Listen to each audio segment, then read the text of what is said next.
Hasidi no nanda gbede ha. Hasidi no ne kiko mau tokle ha. Me disoni ka mau le bondiri mewe. En bon hasime ha. Me si nu yo mau si nu kumele ha. Bondiri mewe. En ko hasikpo ha. Ewe sema unado de hasi we mata tonga khame. Tenwe godo.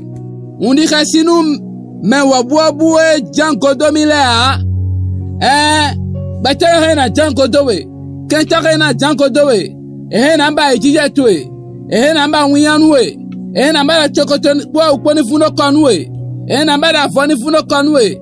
Namba la kwani dokokpa. Namba nuteme temenwe. Amoka simani weo. Don maude wa ganja. Mawene klo unubi. O funfun to le bataya sian lo mea. Mau sian lo mewede. Betwe kada lo etome ha. Mau sian lo mewede. Mawene wa kankanje. Ba negba kanani hasinu gbetola.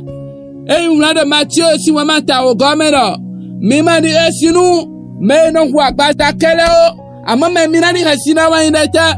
Me no kwa lidon. Me na se gbetola so matime o. Me mon katani hasina.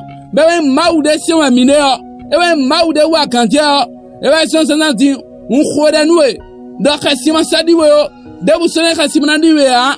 O fie kentel yeli ejija twede yo enamo kigo twe fie moda wanandu wiyande yo batena na plelo na khwala nuwe fie na ebado wani ya video ana konulo boje ado fine mla ba yo ye benaje hawe fie bado kwani wiyande yo ana yiro ye bena so bo mna pa kigo ma utwe ye me bado kwani afoni funo konwele ana to avo dobele donu ye me bado kwani do likwala ana bakwe lobele so edeme no Jesus sin kameni monwe ma daido ha me ayin wanale ora santa si gamewe e ngami me lobano ko de lo ndo ko ka ma o meton ma oni donwe ke zameni yonwe amen.